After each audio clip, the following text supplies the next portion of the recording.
Hello hi नमस्कार जय Jagannath. Welcome my new travelling video. बर्तमान आम जाऊँ जगतसिंहपुर जिलार एमती एक मंदिर जो साप दंशन होता पेसेंट मेडिकल फेरिकी आसी विभूति पाई भल हो जाती। बाबा सेठी झिटिपिटी रूप दर्शन दियंती। चलतु जा देखा से मंदिर केते वर्ष है प्रसिद्ध होती पूजा पर्वाणी केमिति कौन हुए नाना को पचारिक बुझा। मो सहित जोड़ी रुहतु मु आपण प्रिय आकाश ट्रावेलर। जय जगन्नाथ नमस्कार। चलतु जा देखा सेठिकार व्यूज।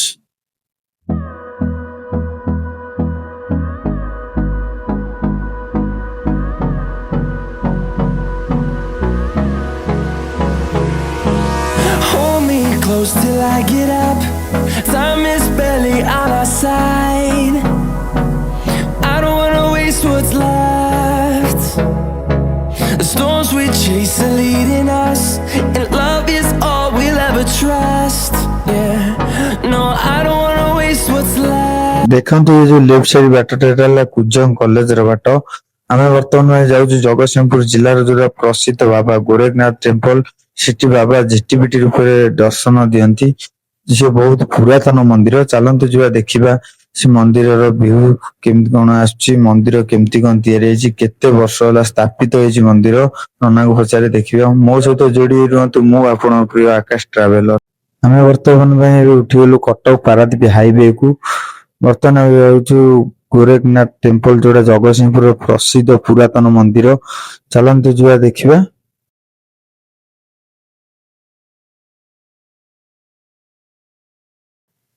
जी मो चैनल जोड़ी रही देखो ये जो मार्केट देखुं जगतसिंहपुर जिलार प्रसिद्ध कुजंग मार्केट। चलतु जा देखा जगतसिंहपुर जिलार एक रहस्यमय मंदिर। मो चैनल जोड़ी रुहतु मु आपण प्रिय आकाश traveller. And on we'll go, through the wastelands, through the highways, till my shadow turns to sun rays. And on we'll go, through the wastelands, through the highways. And on we'll go.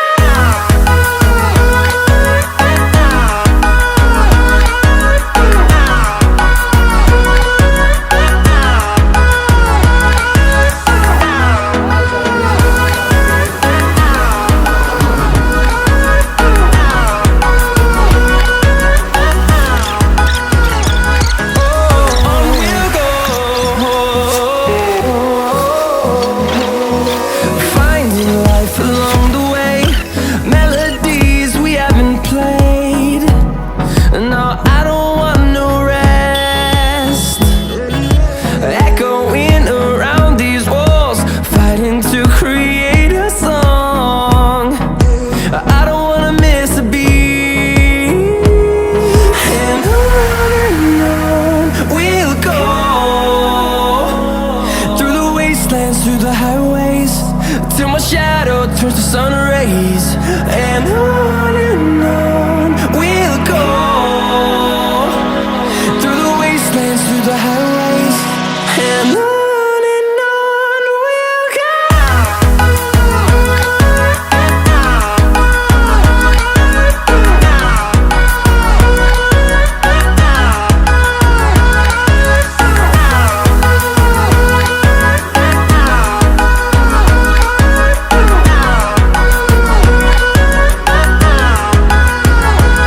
And we'll grow in number, fueled by them to see the horizon, turn us to thousands. And we'll grow in number, fueled by them to see the horizon, turn us to thousands. And on we'll go, through the wastelands. Hello hi नमस्कार। जी भी आम सहित जोड़ी रही आम नुआपड़ारू crossing नहीं कि जाऊँ कारण एपटे सर्टकट कटक पारादीप कटक पटू जी भी आसुचंदी से जयपुर रु राइट साइड नेबे। आम पारादीप पटू जाऊँ से नुआपड़ारू आम लेफ्ट नहीं कि जाऊँ बाबा मंदिर। चलतु जा देखा से मंदिर रहस्य भितर जानिबा। बहुत पुरातन मंदिर सी ରହସ୍ୟ କଣ ଅଛି, ବାବା କେମିତି କଣ ଜିଟିଭିଟି ରୂପରେ ଦର୍ଶନ ଦିଅନ୍ତି, ନନାକୁ ପଚାରି ବୁଝିବା। through the highways till my shadow turns to sun rays, and on we'll go through the wastelands, through the highways, and on we'll go. Hello high ନମସ୍କାର, ମୁଁ ଆପଣଙ୍କ ପ୍ରିୟ ଆକାଶ ଟ୍ରାଭେଲର। ଆମେ ବର୍ତ୍ତମାନ ଆସି ଗୋରଖନାଥ ପୀଠ ଯୋଉଟା ବାବା ଗୋରଖନାଥ, ଆମେ ସେଠି ଆସି ପହଞ୍ଚି ଯାଇଛୁ। ଆମ ଗାଡି ପାର୍କିଂ ରେ ରଖିଥିଲୁ। ବର୍ତ୍ତମାନ ଆମେ ଯିବୁ ମନ୍ଦିର ଭିତରକୁ। ଚାଲନ୍ତୁ ଯିବା ଦେଖିବା ମନ୍ଦିରର ଭ୍ୟୁଜ। ମନ୍ଦିରର ବହୁତ କିଛି ରହସ୍ୟ ରହିଛି। ଏଠି ଠାକୁରେ ଝିଟିପିଟି ଭାବରେ ଦର୍ଶନ ଦିଅନ୍ତି। ଚାଲନ୍ତୁ ଯିବା ଦେଖିବା ପୀଠସ୍ଥଳୀ କେମିତି କଣ ହେଇଛି। ଫାଇନାଲି ଆମେ ଏବେ ଏଣ୍ଟ୍ରି ଗେଟ୍ ଦେଖିଥିଲୁ। ଏଣ୍ଟ୍ରି ଗେଟ୍ ଦେଖି ତ ଲାଗୁଛି ମନ ଭିତରେ ବହୁତ ଖୁସି ଅନୁଭବ ହଉଛି। ଚାଲନ୍ତୁ ଯିବା ଦେଖିବା। ବାବାଙ୍କ ପୀଠସ୍ଥଳୀ ବହୁତ ସୁନ୍ଦର ହେଇଥିବ ତ ଲାଗୁଛି। ଚାଲନ୍ତୁ ଯିବା। ବର୍ତ୍ତମାନ ଆମର ମେନ୍ ଗେଟ୍ ରେ ଏଣ୍ଟ୍ରି ହେଇଗଲା। ବାବାଙ୍କ ପୋଖରୀ ଦେଖନ୍ତୁ କେତେ ସୁନ୍ଦର ଲାଗୁଛି ପୋଖରୀ। ଆମେ ବର୍ତ୍ତମାନ ଏଇଠି ଏବେ ଗୋଡ ଧୋଇଦେଲୁ। ଗୋଡ ଧୋଇ ଦେଇ ଚାଲନ୍ତୁ ଯିବା ଦେଖିବା ବାବାଙ୍କ ଦର୍ଶନ କରିବା।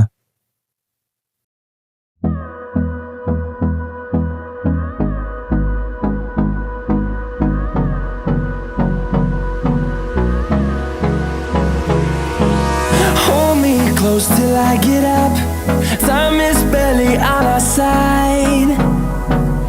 I don't wanna waste what's left.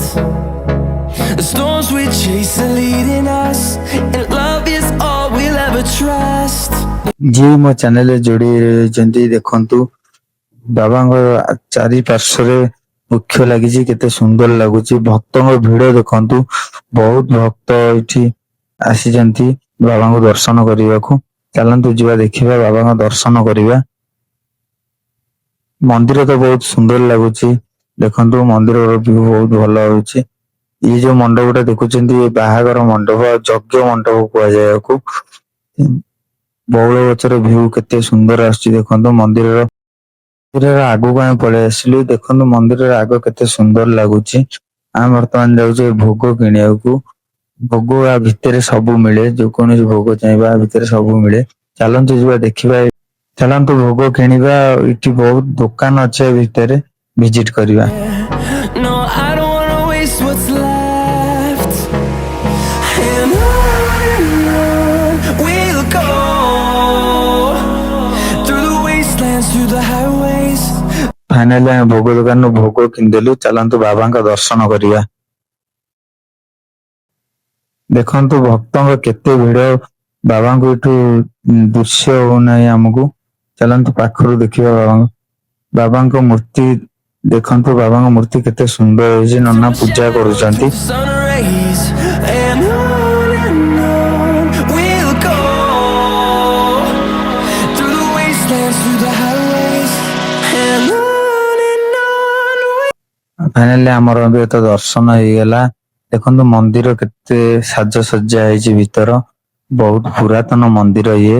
ଚାଲନ୍ତୁ ପଚାରିବା ନନାଙ୍କୁ ଏ ମନ୍ଦିରର ରହସ୍ୟ କଣ। ବାବା ଏଠି ଝିଟିପିଟି ରୂପରେ ଦର୍ଶନ ଦିଅନ୍ତି କେମିତି କଣ, ଆଉ ପର୍ବପର୍ବାଣି ଏଠି କଣ ପାଳନ କରାଯାଏ। ଚାଲନ୍ତୁ ଯିବା ନନାଙ୍କ କତିରୁ ବୁଝିବା। ଭକ୍ତଙ୍କ ଭିଡ ଦେଖନ୍ତୁ କେତେ ଭିଡ ରହୁଛି ଏଠି। ମନ୍ଦିରର ପଛପଟରୁ ଦେଖନ୍ତୁ କେତେ ସୁନ୍ଦର ଲାଗୁଛି। ଚାଲନ୍ତୁ ଯିବା ନନାଙ୍କୁ ପଚାରିବା। ନନା ଏ ଯୋଉ ଆମ ମନ୍ଦିର ଅଛି, ମନ୍ଦିରର ରହସ୍ୟ କଣ? ଓಂ ଅନନ୍ତ ଲୋକନାଥସ୍ୟ ନାଥ ନାଥ ଶିରୋମଣି ସର୍ବନାଥ ସମାରାଧ୍ୟ ଶ୍ରୀ ଗୋରକ୍ଷନାଥ ନମସ୍ତୁତେ। ଜୟ ପ୍ରଭୁ ବାବା ଗୋରଖନାଥ। ଇଏ ଆମର ଜଗତସିଂହପୁର ଜିଲ୍ଲାର ଆମର ଝଙ୍କଡ ପ୍ରଗଣା ଏରିଆ, ଝଙ୍କଡ ପ୍ରଗଣାର ଧଳତଙ୍ଗ ଜଙ୍ଗଲର ଏଇଟା ଶେଷ ସୀମା। ଏଠି ମହାପ୍ରଭୁ ଗୋରଖନାଥ ସେଇ ଅନନ୍ତ କାଳରୁ ଏଠି ଆସିକିରି ଶାଳା ଦର୍ଶନରେ ଆସିକିରି ଆମର ଭକ୍ତଙ୍କ ଝାରରେ ହେଲା ପରଶୁରାମ କ୍ଷେତ୍ର ସେଠି ଅଛି। ପରଶୁରାମ କ୍ଷେତ୍ର ଦର୍ଶନ କରି ଶାଳା ଦର୍ଶନରେ ଆସି ଏଠି ଗୋରଖନାଥଙ୍କର ଏଇ ଯୋଉ କ୍ଷେତ୍ର ଦେଖୁଛନ୍ତି, ଏଠି ମହାମୃତ୍ୟୁଞ୍ଜୟ ଯୋଗ ପ୍ରଭୁ ସିଦ୍ଧି ଲାଭ କରିଛନ୍ତି। କାହିଁକିନା ପ୍ରଭୁ ମଚ୍ଛିନ୍ଦ୍ରନାଥଙ୍କର ବିଭୂତିରୁ ଗୋବରଖାତରୁ ଉତ୍ପତ୍ତି ହେଇଥିଲେ। ତେଣୁ ଗୁରୁଦେବ ତାଙ୍କୁ ଅଷ୍ଟାଙ୍ଗ ଯୋଗ ସିଦ୍ଧି କରିବା ପାଇଁ ତାଙ୍କୁ ଗୁରୁ ମନ୍ତ୍ର ପ୍ରଦାନ କରିଥିଲେ। ଏବଂ ସାରା ଭାରତ ବର୍ଷରେ ବୁଲି ବୁଲିକିରି ନେପାଳ ଆମର ପଶୁପତିନାଥ, ଆମର ଗୋରଖପୁର ଆମର ସାରା ଭାରତ ବର୍ଷରେ 8ଟା ଯୋଗ କରି ବଡ ବଡ ଧାମ ପ୍ରଭୁଙ୍କର ରହିଅଛି। ତତ୍ମଧ୍ୟରେ ଏଇ ଜଗତସିଂହପୁର ଜିଲ୍ଲାର ଏଇ ଯୋଉ ଗୋରଖନାଥ ପୀଠ ଏଇଟା ବିଭୂତି କ୍ଷେତ୍ରରେ ପରିଗଣିତ ହୁଏ। କାହିଁକିନା ମହାପ୍ରଭୁ ଯେତେବେଳେ ଏଠି ଯୋଗ କଲେ ତାଙ୍କର ଅଖଣ୍ଡ ଧୂନି ସ୍ଥାପନ ଆଗ କଲେ।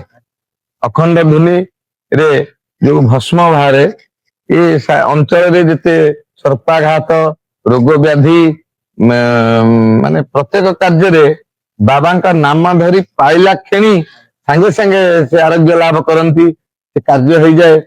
ଏବଂ ତନ୍ତ୍ର ମନ୍ତ୍ର ଯନ୍ତ୍ରର ସୃଷ୍ଟିକର୍ତ୍ତା ହେଲେ ଗୋରଖନାଥ, କାଉରୀ କାମାକ୍ଷା ହେବେ ସେ ହେଲେ ତନ୍ତ୍ର ସୃଷ୍ଟିକର୍ତ୍ତା। ତେଣୁ ବିଭୂତି ପାଇଲା କ୍ଷଣି ସବୁ କାର୍ଯ୍ୟ ସାଙ୍ଗେ ସାଙ୍ଗେ ସମାପନ ହେଇଯାଏ, ସେଇଟା ପ୍ରଭୁଙ୍କର ମହିମା ରହିଅଛି। ତାପରେ ଆମର ଏଠି ପ୍ରଭୁଙ୍କର ଆମର ଏ ଜଗତସିଂହପୁର ଜିଲ୍ଲାର ପ୍ରଥମ ଯଜ୍ଞ ଧ୍ରୁବ କ୍ଷେତ୍ରରେ ଅନୁଷ୍ଠିତ ହେଇଥିଲା। ଆଜିକି 57-58 ବର୍ଷ ହେଇଗଲାଣି। ତେଣୁ ଦ୍ୱିତୀୟରେ ଗୋରଖନାଥଙ୍କ ପୀଠରେ ବିଶ୍ୱ ଶାନ୍ତି ମହାଯଜ୍ଞ ବୈଶାଖ ଅକ୍ଷୟ ତୃତୀୟା ଶୁକ୍ଳ ପଞ୍ଚମୀ ଦିନ ଠାରୁ ଆରମ୍ଭ ହେଇ ଆମର 7 ଦିନ ବ୍ୟାପୀ ଆହୁତି ହୁଏ। ପ୍ରଥମ ଦିନ ଅଙ୍କୁର ରୋପଣ କଳସ ଯାତ୍ରା ଆରମ୍ଭ ହୁଏ। ଏଇଠି ଦେଖା ଦିଅନ୍ତି ବୋଲି ଏଇ ତ ଯେତେ କଳ୍ପବଟରେ ଆପଣ ଦେଖୁଛନ୍ତି ସବୁ ଜାଗାରେ ସର୍ପ ମାନେ ବୁଲୁଛନ୍ତି। ଆଜି ମଧ୍ୟ କିଛି ଫିଷ୍ଟି ବାଲା ଏଠି ଆମର ମାନସିକ ଆଣିଥିଲେ, ତାଙ୍କ ସେଇଠି ମଧ୍ୟ ସର୍ପ ବାଲା ଦେଖିଛନ୍ତି। ଆଜି ବି ବୁଲୁଥିଲା ଏଇ 2-4 ଘଣ୍ଟା ତଳେ। ତେଣୁ ଏ ଜାଗା ସର୍ପମୟ, ଏଠି କାହାକୁ ସର୍ପ ଦଂଶନ ହୁଏ ନାହିଁ। ଠାକୁର ଦର୍ଶନ ଦିଅନ୍ତି ଆମେ। ଆମର ଯୋଉ ସର୍ପାଘାତ ରୋଗୀ ମାନେ ଆସନ୍ତି, ଆମେ ତାଙ୍କୁ ଭଣ୍ଡା ପାଦୁକ ଦେଇ ତାଙ୍କ ନାମରେ ହରିବୋଲ ଦେଲା ପରେ ଏଇ ଯୋଉ ଝିଟିପିଟି ସତ୍ୟା ବୋଇଲେ ଯୋଉ ଝିଟିପିଟି ବୋବେଇଲା କ୍ଷଣି ତାଙ୍କ ବିଷ ପାଣି ହେଇଯିବ।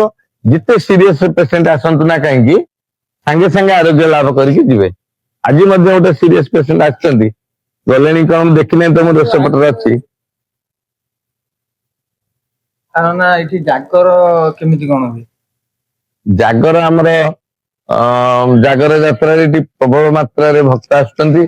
ଆମର ମଧ୍ୟ ଏଠି ମହାଦୀପ ଉଠେ ଏବଂ ଆମର ଜିଲ୍ଲା ପ୍ରଶାସନଙ୍କ ତରଫରୁ ଭକ୍ତ ମାନଙ୍କ ପାଇଁ ଜାଗରରେ ଯଜ୍ଞରେ ଏବଂ ପ୍ରଭୁଙ୍କର ଜନ୍ମ ଉତ୍ସବ ଯୋଉଦିନ ପ୍ରଭୁ ଆସି ଏଠି ଯୋଗ କରିଥିଲେ ଅଗିଜଳା ପୂର୍ଣ୍ଣମୀ ଦିନ ଲକ୍ଷାଧିକ ଭକ୍ତ ଆସନ୍ତି। ଦିନ ରାତି ଖାଇବାର ବ୍ୟବସ୍ଥା ଆମର ଟ୍ରଷ୍ଟ ବୋର୍ଡ ତରଫରୁ ଜିଲ୍ଲା ଟ୍ରଷ୍ଟି ଅଛନ୍ତି ଏବଂ IIC ବିଡିଓ ତହସିଲଦାର କଲେକ୍ଟର ଆମ ସେବକ ମାନେ ଆମ ଗ୍ରାମବାସୀ ଅଞ୍ଚଳବାସୀଙ୍କ ସହଯୋଗରେ ଏ ଆମର 2 ଗୋଟି ବଡ ଫଙ୍କସନ ପାଳନ କରାଯାଏ ଏବଂ ଯେତେ ଭକ୍ତ ଆସିବେ ମନ୍ଦିର ତରଫରୁ ପ୍ରସାଦ ବିତରଣର ବ୍ୟବସ୍ଥା ଗାଧୁଆ ମଧ୍ୟାହ୍ନ ସମୟରେ ଏବଂ ରାତି ସମୟରେ এই ବ୍ୟବସ୍ଥା କରାଯାଇଥାଏ। ପାନୀୟ ଜଳ ମେଡିକାଲ ଏଟା ସବୁର ବ୍ୟବସ୍ଥା ତାଙ୍କ ପାଇଁ କରାଯାଇଥାଏ ଏବଂ ପ୍ରଭୁଙ୍କର ଆମର 12 ମାସରେ 12 ଯାତ୍ରା ମଧ୍ୟ ପ୍ରତ୍ୟେକ ପର୍ବପର୍ବାଣି ପାଳନ କରାଯାଏ ଏବଂ ପ୍ରତ୍ୟେକ ଦିନ ଭୋର 4ଟାରେ ପହଡ ଖୋଲି ପ୍ରଥମେ ମାର୍ଜନା ଧୂନି ପୂଜା ତାପରେ ମଙ୍ଗଳ ଆରତୀ ତାପରେ ଭୋର 5ଟାରୁ 7ଟା ମଧ୍ୟରେ ପ୍ରଥମ ପହିଲି ଖେଚେଡି ଧୂପ କରାଯାଏ। ତାପରେ ଗାଧୁଆ ଗୋଟେ ବେଳେ ମହାପ୍ରଭୁଙ୍କର ଅନ୍ନ ଡାଲମା କ୍ଷୀରି ଖଟା ଶାଗ ବିଭିନ୍ନ ଅନ୍ନ ବ୍ୟଞ୍ଜନ ପ୍ରସ୍ତୁତ କରାଯାଏ। ନୀତି ଦୈନନ୍ଦିନ କରାଯାଏ ଗୋଟେରେ ଏବଂ ସନ୍ଧ୍ୟାରେ ଆରତୀ ହୁଏ। ରାତି 10ଟାରେ ଶୁଖିଲା ଭୋଗ ତା ଭୋଗ ହେଇ ପହଡ କରାଯାଏ। ଦୈନନ୍ଦିନ ପହଡ କେତେବେଳେ ମାନେ ଠାକୁରଙ୍କର ପଡେ? ପ୍ରଭୁଙ୍କର ଭୋର 4ଟାରୁ ପହଡ ଖୋଲା ହେଇକିରି ରାତି 9ଟାରେ ପହଡ ପରେ ଖରା ଦିନ ମାନଙ୍କରେ ବହୁତ ସର୍ପାଘାତ ରୋଗୀ ଆସନ୍ତି, ସେଇଟା ଆମର ରାତି 10ଟା 11ଟା ମଧ୍ୟ ହେଇଯାଏ। ପର୍ବପର୍ବାଣୀରେ ରାତି 12ଟା ପର୍ଯ୍ୟନ୍ତ ପହଡ ରୁହେ। ଶ୍ରାବଣୀ ଜଳ ଯୋଉ ମାତ୍ରାରେ ବଢିଲେଣି ଆମ ଏ ଜିଲ୍ଲା ବି ଟଳମଟଳ ହେଇଯାଉଛି 4 ସୋମବାର। କେତେବେଳେ ରାତି 12ଟାରେ ପହଡ ହୋଇକି ରାତି 2ଟାରେ ବି ପହଡ ଖୋଲିବାକୁ ଆମକୁ ପଡେ। ପ୍ରଶାସନ ଯେତେବେଳେ ନିଷ୍ପତ୍ତି ନିଅନ୍ତି ଯେ ଏତେ ଲୋକ କଣ୍ଟ୍ରୋଲ କରିହେବ ନାହିଁ, ଆମକୁ 2ଟା 3ଟା ମଧ୍ୟରେ ପହଡ ଖୋଲିବା ପାଇଁ ନିର୍ଦ୍ଦେଶ ଆସେ, ଆମେ ବାଧ୍ୟ ହୋଇ ଖୋଲୁ। ପ୍ରଭୁଙ୍କୁ ଡାକି ଖୋଲୁ, କାହିଁକି ନା ଏତେ ସଂଖ୍ୟାରେ ଭକ୍ତ ଦଳା ଚକଟା ହେଇକି କାଳେ କ୍ଷୟକ୍ଷତି ହେଇଯିବେ, ସେଥିପାଇଁ ମଧ୍ୟ ଆମର ମିଟିଂ ହେଇକି ତୁରନ୍ତ ତାଙ୍କର ବ୍ୟବସ୍ଥା କରାଯାଏ। ନନାଙ୍କ ଦ୍ୱାରା ଆମେ ବହୁତ କିଛି ତଥ୍ୟ ଜାଣିଲୁ। ଯିଏ ବି ଦେଖୁଛନ୍ତି ଏ ଭିଡିଓ ନିଶ୍ଚୟ ଆସନ୍ତୁ ଗୋରଖନାଥ ଦର୍ଶନ କରନ୍ତୁ। ନମସ୍କାର। ଜୟ ବାବା। ମୋ ଭିଡିଓଟା ଆପଣ ମାନଙ୍କୁ କେମିତି ଲାଗିଲା କମେଣ୍ଟ ମାଧ୍ୟମରେ ଜଣାନ୍ତୁ। ଲାଇକ୍ ସବସ୍କ୍ରାଇବ କରିବାକୁ ଜମା ବି ଭୁଲିବେନି। ନମସ୍କାର, ଜୟ ଜଗନ୍ନାଥ।